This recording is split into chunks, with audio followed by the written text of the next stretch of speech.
Hello friends, welcome to my channel SK garden tips. ನಾನು Sumati. Friends, ನಾವು ಇವತ್ತು ಈ ವಿಡಿಯೋದಲ್ಲಿ ಅಡೇನಿಯಂ ಗಿಡಗಳ ಬಗ್ಗೆ ಕೆಲವೊಂದು ಮಾಹಿತಿ ತಿಳ್ಕೊಳ್ಳೋಣ. ಹಾಗೆ ನಾ ತರಿಸ್ಕೊಂಡೆ ಗಿಡಗಳ ಬಗ್ಗೆ ಕೂಡ ನಿಮಗೆ ಪರಿಚಯ ಮಾಡಿಕೊಡ್ತೀನಿ. ಎಲ್ಲಿಂದ ಹೇಗೆ ತರಿಸ್ಕೊಂಡೆ, ಯಾವ ಥರ ಬಂದಿದೆ, ಎಷ್ಟು ದರ, ಇದೆಲ್ಲದ್ರ ಬಗ್ಗೆ ನಿಮಗೆ ಈ ವಿಡಿಯೋದಲ್ಲಿ ಕಂಪ್ಲೀಟಾಗಿ ಮಾಹಿತಿ ಕೊಡ್ತೀನಿ. ಫ್ರೆಂಡ್ಸ್, ನನ್ನ ಹತ್ರ ಆಲ್ರೆಡಿ ತುಂಬ ಕಲರ್ದು ತುಂಬ ಅಡೇನಿಯಂ ಗಿಡಗಳು ಇದೆ. ಇದು ಸ್ಟ್ಯಾಂಡ್ ಮೇಲೆ ಇಟ್ಟಿದ್ದು. ಇದ್ರ ಬಗ್ಗೆ ನಾನು ಇನ್ನೊಂದು ವೀಡಿಯೋದಲ್ಲಿ ನಿಮಗೆ ಗಾರ್ಡನ್ ಟೂರ್ ಮಾಡಿದಾಗ ತೋರಿಸ್ಕೊಡ್ತೀನಿ.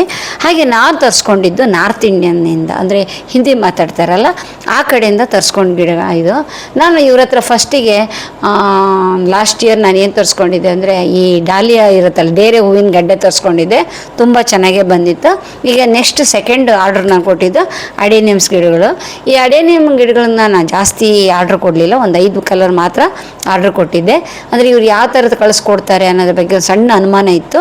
ಅದಕ್ಕೋಸ್ಕರ 5 ಕಲರೇ ಆರ್ಡ್ರ್ ಮಾಡಿದ್ದೆ. ಇನ್ನು ನನಗೆ ಬೇಕಾದರೆ ಒಳ್ಳೆ ಕಲರ್ ಕಾಣಿಸ್ತು ಅಂದರೆ ಮತ್ತೆ ಪುನಃ ಆರ್ಡ್ರ್ ಮಾಡ್ತೀನಿ. ಇವ್ರ ಹತ್ರ ಕಮ್ಮಿ ರೇಟಿಗೆ ಸಿಕ್ಕುತ್ತೆ. ಅಂದರೆ ಒಂದು 150, 120 ಈ ಥರ ರೇಟ್ ಇದೆ. ಈ ಥರದಲ್ಲಿ ಈ ಗ್ರಾಫ್ಟೆಡ್ ಪ್ಲ್ಯಾಂಟ್ ಸಿಕ್ಕೋದು ತುಂಬ ರೇರ್ ಅಂತಲೇ ಹೇಳ್ಬೋದು. ಯಾಕಂದರೆ ಈ ಅಡೇನಿಯಮ್ಸ್ ಗಿಡಗಳು ಯಾವಾಗಲೂ ಗ್ರಾಫ್ಟೆಡ್ ಗಿಡಗಳು ಜಾಸ್ತಿ ರೇಟ್ ಇರುತ್ತೆ. ಹಾಗೆ ಅದರ ಬುಡ ದಪ್ಪ ಇದ್ದಷ್ಟು ರೇಟ್ ಜಾಸ್ತಿ ಆಗ್ತಾ ಇರುತ್ತೆ. ನಮಗೆ 1000, 2000 ಕೂಡ ರೇಟ್ ಇರುತ್ತೆ. ಹಾಗೆ ಇವ್ರ ಹತ್ರ ಇನ್ನೊಂದು ನಂಗೆ ಪ್ಲಸ್ ಪಾಯಿಂಟ್ ಏನು ಕಾಣಿಸ್ತಂದರೆ, ಪ್ರತಿಯೊಂದು ಕಲರಿಗೂ ಅವ್ರು ಒಂದೊಂದು ನಂಬರ್ ಕೊಟ್ಟಿರ್ತಾರೆ.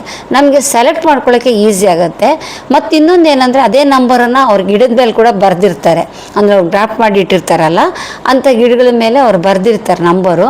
ಅದರಲ್ಲಿ ನಮಗೇನಂದರೆ ಕಲರ್ ಗ್ಯಾರಂಟಿ ಇರುತ್ತೆ. ಅಂದರೆ ನಾವೀಗ ವೈಟ್ ಕಲರ್ ತರಿಸ್ಕೊಂಡಿದ್ದೀವಿ ಅಂದ್ಕೊಳ್ಳಿ, ವೈಟ್ ಕಲರೇ ಬರುತ್ತೆ. ಪಿಂಕ್ ಕಲರ್ ತರಿಸ್ಕೊಂಡಿದ್ರೆ ಪಿಂಕ್ ಕಲರೇ ಬರುತ್ತೆ. ಈ ಥರ ಇದು ಕೆಲವೊಂದು ಕಡೆ ನಮಗೆ ಮಿಸ್ ಆಗ್ತಾ ಇರುತ್ತೆ. ಅಂದರೆ ಒಂದು ಕಲರ್ ಆರ್ಡ್ರ್ ಕೊಟ್ಟರೆ ಇನ್ನೊಂದು ಕಲರ್ ಬರ್ತಾ ಇರುತ್ತೆ. ಅದನ್ನು ಅವಾಯ್ಡ್ ಮಾಡೋಕ್ಕೆ ಇದು ತುಂಬ ಒಳ್ಳೆ ಒಂದು ಮೆಥಡ್ ಅಂತ ಹೇಳ್ಬೋದು. ನಾನು ನಿಮ್ಗೆ ಹೇಳಿದ್ನಲ್ಲ 5 ಕಲರ್ ಮಾತ್ರ ನಾನು ಇದು ಮಾಡಿದ್ದೀನಿ ಅಂತ. ಒಂದು ಗಿಡ ಮಾತ್ರ ನನಗೊಂದು ಸ್ವಲ್ಪ ಅಷ್ಟು ಇಷ್ಟ ಆಗಲಿಲ್ಲ. ಉಳಿದಿದ್ದು 4 ಮಾತ್ರ ತುಂಬ ಚೆನ್ನಾಗಿದೆ. ಇವೆಲ್ಲ 1 ಇಯರ್ 1.5 ಇಯರ್ದು ಮಾತ್ರ ಗಿಡಗಳು. ಜಾಸ್ತಿ ದುಡ್ಡು ಕೊಟ್ಟರೆ ಇದು ಬರುತ್ತೆ. ನೋಡಿ, ಇದೊಂದು ಕಲರ್ ನಾನು ಆರ್ಡ್ರ್ ಮಾಡಿದ್ದೆ. ಹಾಗೆ ಯೆಲ್ಲೋ ಕಲರು ಫಸ್ಟದು ಸಿಂಗಲ್ ಪೆಟಲ್, ಇದು ಕೂಡ ಸಿಂಗಲ್ ಪೆಟಲ್ಲು. ಅಂದರೆ 3 ಡಬಲ್ ಪೆಟಲ್ಸ್ದು, 2 ಸಿಂಗಲ್ ಪೆಟಲ್ಸ್ ನಾನು ಆರ್ಡ್ರ್ ಮಾಡಿದ್ದೆ. ನನಗೆ ಈ ವೈಟ್ ಕಲರ್ ಸಿಂಗಲ್ ಪೆಟಲ್ ನನ್ನ ಹತ್ರ ಇರಲಿಲ್ಲ. ನನಗೆ ಬೇಕಂತ ತುಂಬ ದಿವಸದಿಂದ ನಾನು ಸರ್ಚ್ ಮಾಡ್ತಾಯಿದ್ದೆ. ನನ್ನ ಹತ್ರ ಡಬಲ್ ಪೆಟಲ್ಸ್ ಆಲ್ರೆಡಿ ಇತ್ತು. ಅಂದರೆ ಈ ಥರದ್ದು ಒಂದು ಗುಲಾಬಿ ಹೂವಿನ ಥರ ಆಗ್ತಾ ಇರುತ್ತೆ. ಅದು ನಂಗೆ ತುಂಬ ಇಷ್ಟ.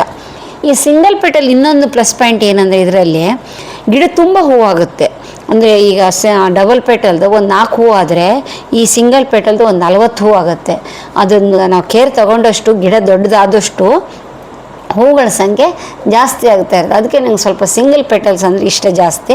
ಹಾಗೆ ಇನ್ನೊಂದೇನೆಂದರೆ, ಸಿಂಗಲ್ ಪೆಟಲಲ್ಲಿ ಬೀಜ ಆಗೋದು ಕೂಡ ಜಾಸ್ತಿ. ಅದನ್ನು ನಾವು ಗಿಡಗಳನ್ನು ಮಲ್ಟಿಪ್ಲೈ ಮಾಡ್ಕೊಳ್ಳೋಕ್ಕೆ ತುಂಬ ಈಸಿ ಆಗುತ್ತೆ.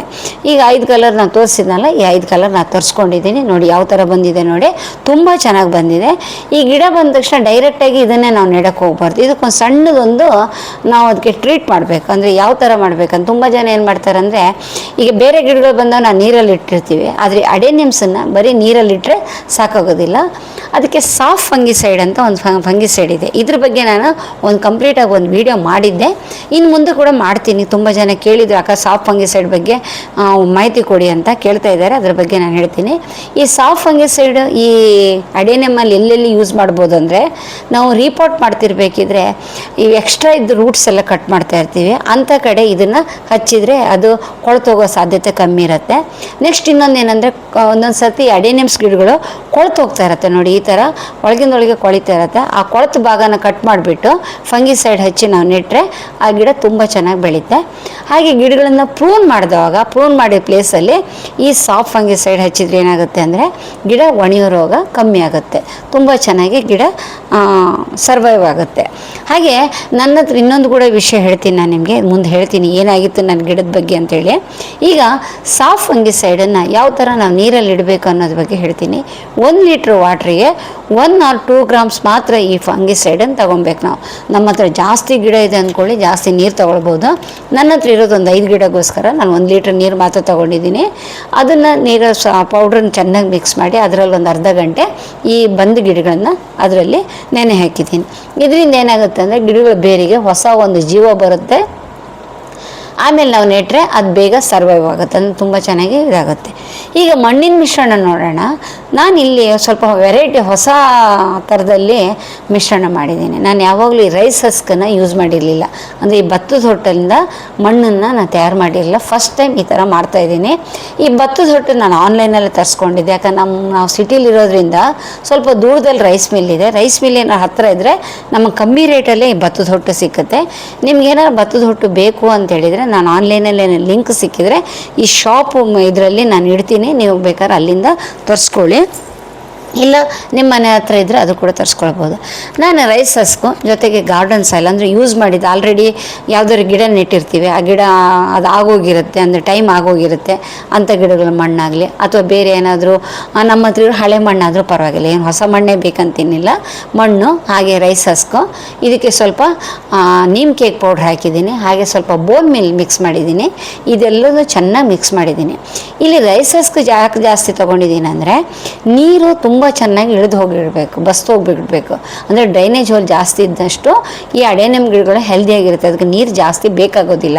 ಅದರಿಂದಾಗಿ ನಾವು ಈ ಥರ ತೊಗೊಳ್ಬೋದು. ಇಲ್ಲ ಅಂತೇಳಿದರೆ ಬೇರೆ ಮರಳು ಗಿಡಗಳು ಕೂಡ ನಾವು ಯೂಸ್ ಮಾಡ್ಕೊಳ್ಬೋದು.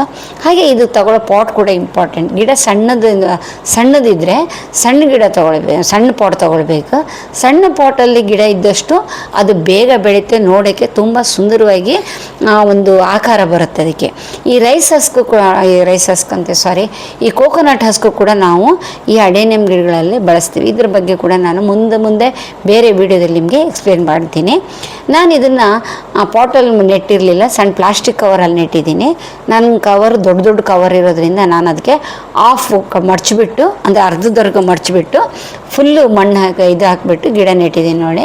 ಅಂದರೆ ಒಂದು 6 ತಿಂಗಳು 1 ವರ್ಷ ಬೆಳೆದ್ರ ಮೇಲೆ ಇದನ್ನು ರೀಪಾಟ್ ಮಾಡ್ತೀವಲ್ಲ, ಆವಾಗ ಸ್ವಲ್ಪ ಮೇಲೆತ್ತಿ ಆವಾಗ ನಾವು ಪುನಃ ನಾವು ಬೇರೆ ಮಣ್ಣಲ್ಲಿ ನೆಟ್ಟವಾಗ ಏನಾಗುತ್ತೆ ಅಂದರೆ ಬುಡ ದೊಡ್ಡದಾಗುತ್ತೆ. ಬುಡ ದೊಡ್ಡದಾದಷ್ಟು ಇದಕ್ಕೆ ರೇಟ್ ಜಾಸ್ತಿ. ಈಗ ಅಷ್ಟಕ್ಕೂ ಮುಂಚೆ ಒಂದು ಹೇಳ್ತೀನಿ, ನನ್ನ ಗಿಡಗಳ ಬಗ್ಗೆ ಹೇಳ್ತೀನಿ ಅನ್ನಲ್ಲ. 8-9 ವರ್ಷದ ಒಂದು 2-3 ಗಿಡಗಳು ಈ ವರ್ಷ ನನ್ನಲ್ಲಿ ಕೊಳೆತು ಹೋಗ್ಬಿಡ್ತು, ಪೂರ್ತಿ ಕೊಲಾಪ್ಸ್ ಆಗಿಬಿಡ್ತು ಅಂತ ಹೇಳ್ಬೋದು. ನಾನು 2-3 ಸತಿ ಅದಕ್ಕೆ ಟ್ರೀಟ್ ಮಾಡಿದ್ದೆ, ಆದರೂ ಕೂಡ ಆ ಗಿಡಗಳನ್ನು ಬದುಸ್ಕೊಳ್ಳೋಕ್ಕಾಗಲಿಲ್ಲ. ಈ ಅಡೆನಿಯಮಲ್ಲಿ ಇದೊಂದು ಪ್ರಾಬ್ಲಮ್ ಯಾವಾಗಲೂ ಕಾಣಿಸ್ತಾ ಇರುತ್ತೆ, ಅಂದರೆ ನೀರು ಜಾಸ್ತಿ ಆದರೆ, ಬಿಸಿಲು ಕಮ್ಮಿ ಆದರೆ ಈ ಥರ ಪ್ರಾಬ್ಲಮ್ ಕಾಣಿಸುತ್ತೆ. ನಾವು ನೆಟ್ಟಂಥ ಗಿಡಗಳನ್ನು ಸೆಮಿ ಶೇಡಲ್ಲಿ ಇಡಬೇಕು, ಒಂದು ವಾರ 10 ದಿವಸ ತನಕ. ಅಂದರೆ ಡೈರೆಕ್ಟಾಗಿ ಸನ್ಲೈಟಲ್ಲಿ ಇಡಬಾರ್ದು. ಆಮೇಲೆ ಒಂದು 10-15 ದಿವಸ ಆದ್ರ ಮೇಲೆ ಚಿಗುರು ಬರ್ತಿದೆ ಅಂದವಾಗ ಅದನ್ನ ನಾವು ಫುಲ್ಲು ಸನ್ಲೈಟಿಗೆ ಇರೋ ಕಡೆ ಚೇಂಜ್ ಮಾಡ್ಬೋದು. ಹಾಗೆ ಇದಕ್ಕೆ ವಾಟ್ರ್ ಕೂಡ ಜಾಸ್ತಿ ಹಾಕೋಕ್ಕೆ ಹೋಗ್ಬಾರ್ದು. ಅಡೆನಿಯಮ್ಸ್ಗೆ ನೀರು ಜಾಸ್ತಿ ಆದರೆ ಕೊಳ್ತು ಹೋಗುತ್ತೆ, ಅದೊಂದು ಮಾತ್ರ ಕಂಪ್ಲೀಟಾಗಿ ನೆನ್ಪಿಟ್ಕೊಂಡಿರ್ಬೇಕು. ಯಾವುದೇ ಗಿಡ ಆದರೂ ಕೂಡ ಸ್ವಲ್ಪ ನೀರು ನೋಡಿ ಹಾಕಬೇಕಾಗತ್ತೆ. ಚಳಿಗಾಲದಲ್ಲಂತೂ 15 ದಿವಸಕ್ಕೊಮ್ಮೆ ನೀರು ಹಾಕಿದರೂ ಸಾಕಾಗುತ್ತೆ. ಇದು ಜಾಸ್ತಿ ಮೇಂಟೈನ್ ಬೇಕಾಗೋಲ್ಲ. ವರ್ಷಕ್ಕೆ 1 ಸರ್ತಿ 2 ಸರ್ತಿ ಒಂಚೂರು ಗೊಬ್ಬರ ಹಾಕಿ ಸಾಕು. ರೀಪಾಟ್ ಮಾಡೋದು ಮಾತ್ರ ತುಂಬ ಇಂಪಾರ್ಟೆಂಟ್. ರೀಪಾಟ್ ಎಷ್ಟು ಸರ್ತಿ ಮಾಡ್ತಿರ್ತೀವೋ ಅಷ್ಟು ಗಿಡಗಳು ದಪ್ಪ ಬೆಳೀತಾ ಇರುತ್ತೆ. ಈ ಕೊಡೆಕ್ಸ್ ಅಥವಾ ಬೇರು ಅದು ಯಾವ ಥರ ನಾವು ಅದನ್ನ ಟ್ರೈನ್ ಮಾಡ್ತೀವಿ, ಯಾವ ಥರ ಅದನ್ನ ಆಕಾರದಲ್ಲಿ ಅದನ್ನ ಇದು ಮಾಡ್ತೀವಿ ಅನ್ನೋದ್ರ ಮೇಲೆ ಈ ಗಿಡದ ಚಂದ ಇರುತ್ತೆ. ಈ ಅಡೆನಿಯಮ್ಸ್ ಬೆಳೆಸ್ಕೊಳ್ಳೋದ್ರಲ್ಲಿ ಮುಖ್ಯವಾದ ಪಾತ್ರ ಈ ರೀಪಾಟಲ್ಲೇ ಇರುತ್ತೆ. ಈ ರೀಪಾಟ್ ಬಗ್ಗೆ ನಾನು ಇನ್ನೊಂದು ಸರ್ತಿ ಯಾವಾಗಲಾದರೂ ವೀಡಿಯೋ ಮಾಡಿ ತೋರಿಸ್ತೀನಿ ನೋಡಿ. ಇವೆಲ್ಲ ನನ್ನ ಹತ್ರ ಇರೋ ಕೆಲವೊಂದು ಕಲರ್ಸನ್ನು ನಿಮಗೆ ತೋರಿಸ್ತಾ ಇದ್ದೀನಿ. ಈ ಸಿಂಗಲ್ ಪೆಟಲಲ್ಲಿ ಬೀಜಗಳು ಜಾಸ್ತಿ ಬರ್ತಾ ಇರುತ್ತೆ. ಈ ಬೀಜನ ನಾವು ಮರಳಲ್ಲಿ ಹಾಕಿದರೆ ಒಳ್ಳೆ ಗಿಡಗಳು ಬರುತ್ತೆ. ನಾನು ಟೆರೆಸ್ ಮೇಲೆ ತುಂಬ ಸರ್ತಿ ತೋರಿಸಿದ್ದೀನಿ. ನೆಕ್ಸ್ಟ್ ಟೆರೆಸ್ ಗಾರ್ಡನ್ ಟೂರ್ ಮಾಡ್ತಿದ್ದಾಗ ತೋರಿಸ್ತೀನಿ. ಹಾಗೆ ಕೆಳಗಡೆ ನನ್ನ ಹತ್ರ ಎಷ್ಟು ಅಡೆನಿಯಮ್ ಗಿಡಗಳಿದೆ, ಯಾವ ಕಂಡೀಷನಲ್ಲಿದೆ ಅನ್ನೋದು ಕೂಡ ನಾನು ಕೆಳಗಡೆ ಸದ್ಯದೊಳಗೆ ಒಂದು 2-3 ದಿವಸದಲ್ಲಿ ನಿಮಗೆ ಕೆಳಗಡೆ ಇರೋ ಗಿಡಗಳನ್ನ ನಾನು ಗಾರ್ಡನ್ ಟೂರ್ ಮಾಡಿ ತೋರಿಸ್ತೀನಿ. ಅದರಲ್ಲಿ ನೀವು ನೋಡ್ಬೋದು. ಈಗ ಈ ವಿಡಿಯೋ ನೋಡಿದ್ರಲ್ಲ ಫ್ರೆಂಡ್ಸ್, ಇದು ನಿಮ್ಗೆ ಇಷ್ಟ ಆಗಿದೆ ಅಂದ್ಕೊಂಡಿದ್ದೀನಿ. ಒಂದು ವೇಳೆ ನಿಮಗೆ ಈ ಗಿಡಗಳು ಬೇಕು ಅಂತಿದ್ರೆ ಕಾಮೆಂಟ್ ಸೆಕ್ಷನಲ್ಲಿ ಕೇಳಿ, ನಾನು ಅವ್ರ ನಂಬರ್ ಕೊಡ್ತೀನಿ, ನೀವು ಅವ್ರ ಹತ್ರದಿಂದ ತರಿಸ್ಕೊಳ್ಬೋದು. ಓಕೆನಾ? ಸರಿ, ವಿಡಿಯೋ ಇಷ್ಟ ಆದರೆ ಲೈಕ್ ಕೊಡಿ. ಹಾಗೆ ನನ್ನ ಚಾನಲ್ ಸಬ್ಸ್ಕ್ರೈಬ್ ಮಾಡ್ಕೊಳ್ಳೋದು ಸಬ್ಸ್ಕ್ರೈಬ್ ಮಾಡ್ಕೊಳ್ಳಿ. ನೆಕ್ಸ್ಟ್ ಒಳ್ಳೆ ವಿಡಿಯೋದಲ್ಲಿ ಬರ್ತೀನಿ. ಅಲ್ಲಿ ತನಕ ಟೇಕ್ ಕೇರ್.